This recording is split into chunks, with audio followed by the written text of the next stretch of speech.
Assalamualaikum warahmatullahi wabarakatuh. Apa kabar pendengar untuk HW Podcast di saat sekarang ini? Kembali bersama saya di saat ini, Kudus Hussein. Dan kita masih seperti biasa selalu kita bicara tentang isu-isu lingkungan. Ya, dan kita selalu mengundang juga orang-orang yang memang praktisi dan juga memang mereka adalah pelaku dalam isu-isu lingkungan ini. Nah, kali ini juga ada tema yang kami pikir juga cukup menarik untuk kita diskusi, untuk kita bahas. Biasa distilahkan disebut dengan wetland. Wetland ini atau lahan basah ini adalah sebagaimana juga dia seperti ekosistem lain. Ya. Ada keanekaragaman hayati di lahan basah dan sepertinya juga ini adalah sangat menarik kalau kita lihat tuh sekarang ini untuk terus kita kampanyekan pelestariannya terutama. Lahan basah ini menyediakan jasa ekosistem yang tidak kalah penting. Misalnya seperti untuk pengaturan air, termasuk juga pengendalian banjir dan juga ada pemurnian air. Nah, ini menarik mungkin untuk kita diskusikan di sini. Selain itu juga bisa menyediakan berbagai sumber nutrisi dari biota yang hidup di dalamnya. Nah, hari ini kita hadirkan seorang pegiat ya lingkungan. Beliau ini pernah menjadi seorang jurnalis ya di era-era tahun 2007-an di salah satu media yang ya lumayan terkenal, sangat terkenal lah. Ada Bung Yusmadi Yusuf. Assalamualaikum Bung Yus. Saya panggil Bung Yus ya. Sebenarnya kenapa sebuah ekosistem lahan basah itu penting ya. Kemudian juga baik secara umum dan kemudian apa sih sebenarnya keunikannya kalau dilihat dari sisi lain tentang lahan basah ini. Seperti apa nih Bung Yus? Ya. Terima kasih Bang Kudus atas kesempatannya bisa bergabung bersama dengan podcast Hutan Wakaf Community ya. Ya, senang sekali kami bisa berbicara tentang lahan basah. Ya, karena di mana-mana kami juga mengkampanyekan pentingnya perlindungan terhadap lahan basah. Ya, mungkin seperti katanya lahan dan basah ya, artinya ada tanah dan air pastinya. Jadi itu adalah satu ekosistem disebut lahan basah. Misalnya contohnya ada ekosistem di hutan bakau, ada hutan lahan gambut, ada rawa-rawa, sungai, danau, delta, daerah dataran banjir bahkan. Sawah juga termasuk lahan basah, terumbu karang juga termasuk lahan basah. Iya, jadi memang ada banyak habitat yang bisa dikatakan sebagai ekosistem lahan basah. Ya, Bang Kudus. Dan lahan basah ini juga sangat penting ya, seperti Bang Kudus sampaikan di awal tadi, sangat penting untuk menjaga ekosistem, menjaga bumi, kemudian juga sangat penting untuk menjadi rantai pasok makanan terhadap bahkan terhadap kita, terhadap manusia, terhadap segala makhluk hidup. Nah, ada keunikan kalau kita lihat mungkin dari sebuah ekosistem di lahan basah ini. Apa uniknya kira-kira ya? Ya, sangat unik ya. Karena terus terang memang lahan basah sebuah ekosistem yang unik karena itu sangat berbanding beda dengan hutan ya. Karena ada kebutuhan, ada pertemuan air dan misalnya di ekosistem mangrove itu ada pertemuan, ada air. Jadi ketika ada air tentu ada biota-biota di dalamnya.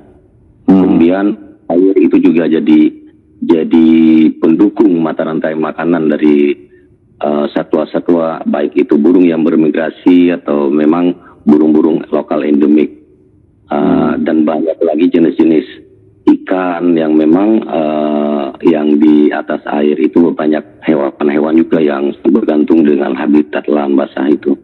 Nah, kita juga manusia juga sangat bergantung dari lahan basah. Jadi memang unik, kemudian kepentingannya juga unik, hutannya juga unik ya, karena ada banyak spesies yang bergantung pada habitat hutan ini. Nah, kalau di Aceh sendiri, karena aktivitas Anda sepertinya banyak di Aceh ya, Bung Yus ya?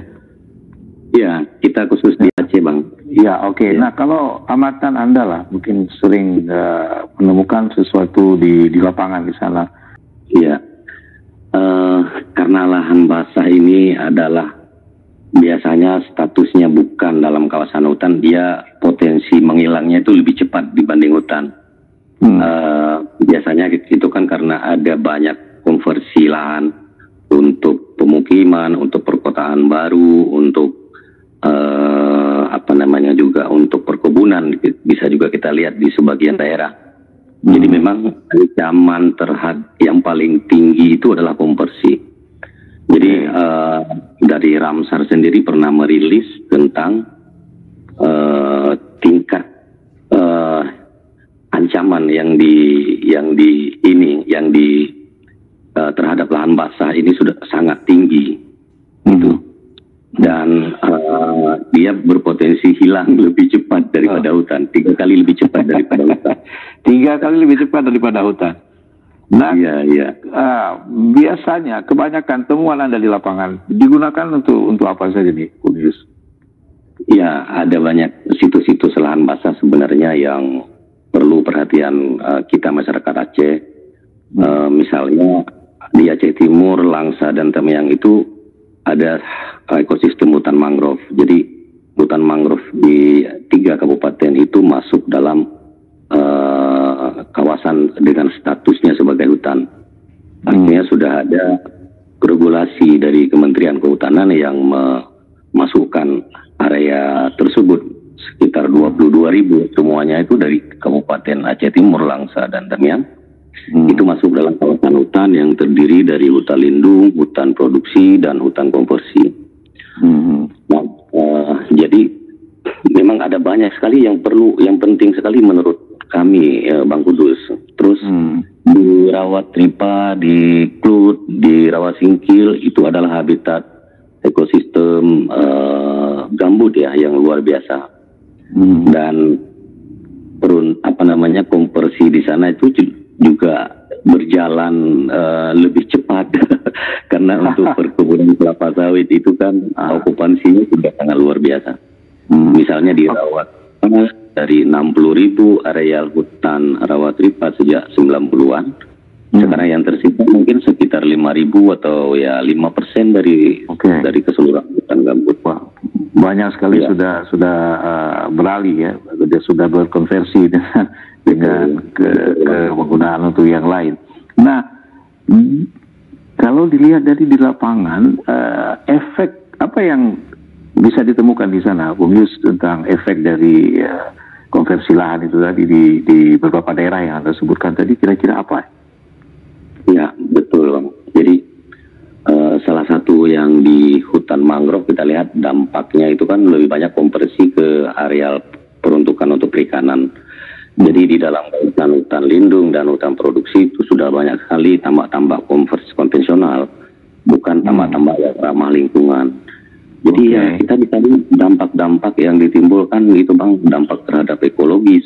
Itu spesies ikan-ikan, biota-biota itu, ikan yang bisa merekanya bertelur itu di akar-akar mangrove itu kan sudah ditebang, sudah hancur, membusuk. Ya, itu salah satu mungkin yang bisa kita lihat, terasakan ya secara secara permukaan gitu ya. Tidak perlu analisis lebih jauh apa sih dampak ekologi yang sangat terasa.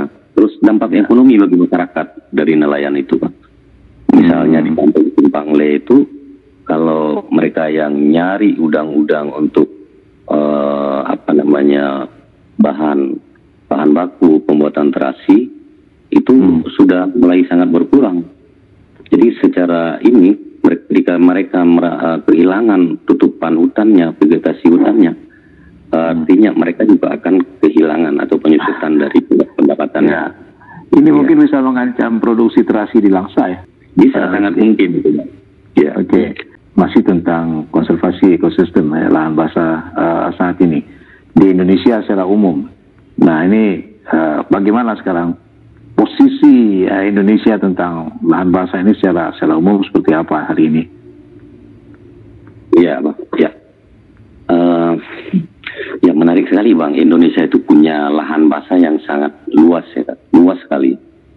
Dan kalau tidak salah saya ya, di bumi ini itu lahan basah itu bisa mencapai 40% ya dari luas daratan. Jadi artinya apalagi Indonesia dengan garis pantai yang paling panjang mungkin, dengan habitat hutan gambut, itu sebuah kekayaan biodiversity yang luar biasa. Indonesia punya potensi yang luar biasa dan kita apresiasi juga dengan kebijakannya pemerintah, kebijakan Volume 2030 untuk tidak menggunakan lahan gambut, tidak menggunakan lahan mangrove untuk selain daripada untuk penurunan emisi sampai tahun 2030. Jadi kita sangat mendukung itu supaya kebijakan itu bisa segera direalisasi di lapangan, Bang Kudus. Jadi Indonesia kayak punya bargaining kuat ya untuk perlindungan lahan basah di dunia ini. Mungkin ya salah satu karena Indonesia ini menganut prinsip untuk pengembangan ekonomi di sektor sawit juga yang menjadi pendongkrak perekonomian nasional, ya saya kira faktor terbesar penyumbang daripada kehilangan deforestasi, pengalihan segala macam dari fungsinya sebagai hutan menjadi fungsi budidaya itu sangat penyumbang terbesarnya saya kira kelapa sawit. Oke. Ya, perkebunan kelapa sawit itu menjadi penyumbang deforestasi menurut kami. Ya. Oke. Jadi menarik ini, Bung Yus. Kalau kita lihat di beberapa negara di luar Indonesia, mereka malah sekarang sudah tidak lagi menanam sawit. Ya, bahkan mereka sudah mungkin dalam tanda kutip tersadar dengan isu-isu seperti yang Anda sampaikan tadi. Malah sepertinya sekarang banyak dialihkan di Indonesia. Ya, kita mungkin bisa ada informasi terbaru itu mungkin tentang undang-undang deforestasi dari Uni Eropa ya yang terbaru. Jadi salah satu syaratnya itu adalah produk-produknya itu harus sustainable. Jadi mungkin itu jadi tantangan industri kelapa sawit ya. Yang paling harus dilakukan adalah bagaimana mereka tidak lagi atau mereka bisa menjamin bahwa mereka tidak akan menjadi penyebab dari deforestasi itu. Karena cara polisi itu kebijakannya sudah, cuman mungkin ya tingkat implementasinya yang masih kurang gitu. Itu mungkin Bang. Oke. Nah, di Indonesia siapa sebenarnya yang menjadi penanggung jawab utama atau pemangku kepentingan utama dalam konservasi lahan basah ini, Bung Yus? Ya, sepengetahuan kami, Bang, kan dalam sistem dalam konvensi Ramsar itu diatur ada operator wetland internasional. Jadi wetland internasional akan meminta negara-negara yang memiliki area atau ekosistem wetland untuk bergabung menjadi membership, dan sistemnya adalah one member one country. Jadi itulah yang juga melandasi kenapa kami di tahun 2010 itu mendeklarasikan ini Aceh Wetland Foundation sebagai bagian dari upaya kami supaya perhatian terhadap habitat-habitat wetland di Aceh ini supaya lebih meluas. Kewenangan yang paling penting terhadap wetland ini adalah ada di Direktorat KSDAI ya, di bawah BPPI, jadi Badan Pengelolaan Ekosistem. Jadi saya kira KLHK punya kewenangan penuh ya untuk tetapi itu khusus yang berada dalam area konservasi, apakah itu di hutan lindung, hutan produksi atau konversi atau suaka marga satwa seperti di Rawa Singkil. Eh, jadi pemerintah Indonesia ini punya kewenangan sebagai focal point ya, sebagai focal point wetland internasional di Indonesia. Jadi saya kira pemerintah Jakarta itu punya kekuasaan lah, punya kewenangan yang lebih besar terhadap apakah peningkatan status lahan basahnya ditingkatkan atau bisa digunduli atau bisa dikonversi, diubah segala macam. Sekarang kita coba lihat tentang keterkaitan kita sebagai manusia tentunya, dan juga kalau dari bicara terkait tentu akan terikat ya. Kalau kita lihat dari aspek lain, dari sisi lain, dengan ekosistem ini, keterkaitan dan keterikatan sebagai manusia dengan ekosistem lahan basah ini, sehingga mungkin bukan mungkin, saya pikir ini penting sekali untuk dilestarikan. Bagaimana ini, Bung Yus? Iya, Bang Kudus. Mungkin saya sebut sebagai lahan basah itu sebagai ginjal bumi, Bang Kudus. Oke.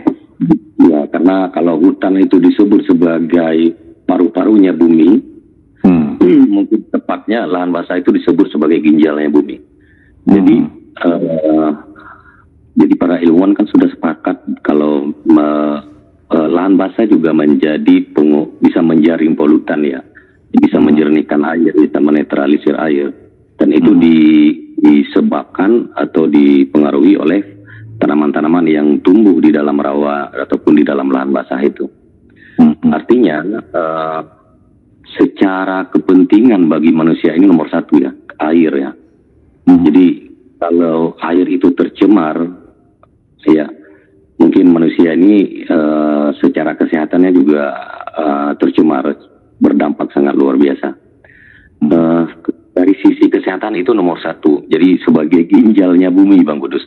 Terus dari sisi untuk bahan baku yang menjadi untuk pertanian, untuk perkebunan dan pengairan lainnya.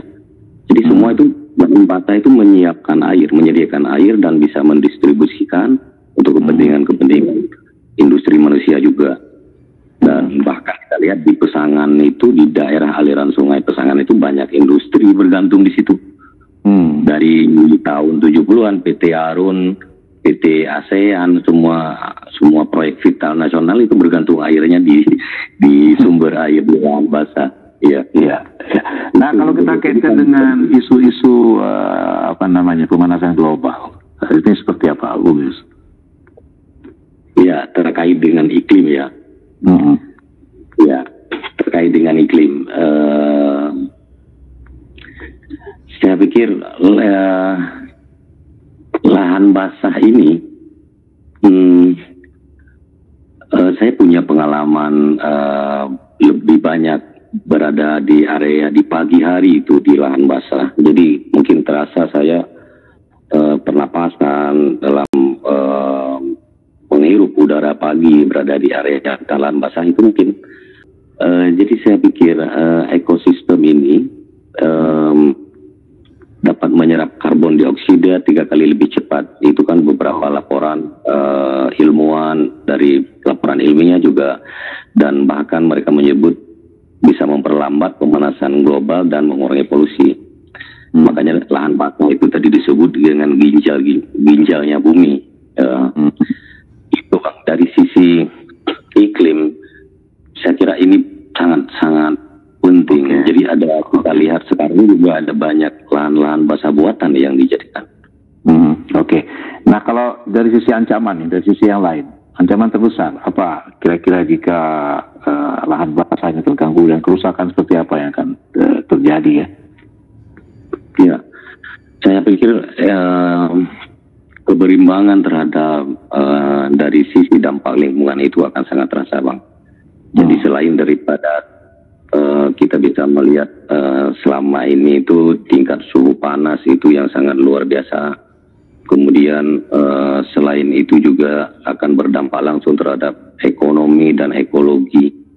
Jadi saya rasa itu hal yang paling penting ya, pemerintah Aceh bisa sedikit lebih proaktif itu untuk meningkatkan fungsi-fungsi lahan basah yang ada. Jadi saya mungkin bisa kasih satu contoh. Di Aceh Utara itu punya rawa-rawa yang sangat banyak. sangat banyak. Tapi akibat konversi menjadi sawah 100%. Jadi ketersediaan air untuk pasokan pengair pertanian mereka sudah sangat kurang. Terus sampai ada yang namanya proyek vital bendungan Krungkuruto yang harus menghabiskan triliunan rupiah duitnya. Jadi mungkin kalau dari dulu, mungkin dari 20 tahun sebelumnya pemerintah menyiapkan rawa-rawa itu sebagai sumber air untuk menjamin keberlangsungan pertanian masyarakatnya. Saya pikir itu nggak perlu ada proyek-proyek besar untuk bendungan-bendungan seperti itu, Bang. Ya, saya kira dampak yang paling terasa itu ada di sisi dampak ekologi terhadap kerusakan itu sendiri, dan juga dampak terhadap pendapatan ekonomi masyarakat yang bergantung pada lahan basah itu. Oke. Nah, karena kita sudah bicara rusak, tentu kita ini perlu peran banyak orang ya untuk mencegah atau apapun yang bisa dilakukan. Nah, apa yang bisa dilakukan atau sebagai partisipasi dari setiap orang untuk menjaga kerusakannya dan menyelamatkan ekosistem lahan basah ini, Bung Yus? Ini ya, Bang, saya kira semua orang punya kans, punya kesempatan dan kemampuan ya, meski berbeda-beda. Saya kira kita semua punya kesempatan untuk berbuat yang terbaik untuk lahan basah sebagai keberlangsungan untuk generasi mendatang. Saya pikir hal yang paling penting kita lakukan ada di pemerintah, mungkin ya penguatan regulasi terkait dengan perlindungan lahan basah itu menjadi hal yang sangat urgent. Kemudian dari sisi kita sebagai masyarakat, anak-anak muda, banyak hal sebenarnya hanya melalui dengan kreator-kreator konten itu akan sangat mendukung ya, perhatian. Karena sangat sedikit, Bang, perhatian terhadap lahan basah. Lebih banyak kan tentang hutan. Jadi saya kira anak-anak muda itu punya peran dan partisipasi yang bagus dengan adanya media-media sekarang ini. Nah, ini kita sudah berada di penghujung. Bung Yus, mungkin ada closing statement yang ingin Anda sampaikan untuk podcast kita hari ini. Ya, Bang. Mungkin di berbagai kesempatan saya sering mengatakan hutan itu lebih baik dikelola oleh masyarakatnya, masyarakat lokal, masyarakat adat gitu. Karena persoalan status konservasi itu kadang-kadang itu bisa menjadi persoalan sosial dan ekonomi bagi masyarakat yang ada di sekitar hutan. Jadi saya pikir hutan secara tradisi dikelola, dijaga oleh masyarakat yang tinggal di situ, dan saya kira pemerintah perlu memberi ruang yang lebih besar terhadap pengolahan hutan untuk masyarakat loh. Dan ini, Bang. Jadi itu mungkin, Bang, sebagai bagian dari kampanye untuk supaya masyarakat ini memiliki kedaulatan lahan dan ya salah satu model misalnya perhutanan sosial ya. Baik itu hutan desa, hutan adat, mungkin itu akan membantu meminimalkan uang anggaran dari pemerintah juga, karena mereka punya satu kearifan lokal sendiri untuk mengelola. Oke, baik, terima kasih Bung Yus, dan luar biasa sekali hari ini juga sekaligus mungkin ada hal yang bisa mengedukasi setiap orang yang tentang apa itu lahan basah ya, dan berbagai faktor-faktor risiko dan akibat sebagainya, dan bagaimana juga kita untuk melestarikan semuanya. Baik pendengar, kita untuk podcast kita di saat ini untuk Hawi Podcast, dan saya sudah bersama Anda. Mohon pamit. Assalamualaikum warahmatullahi wabarakatuh.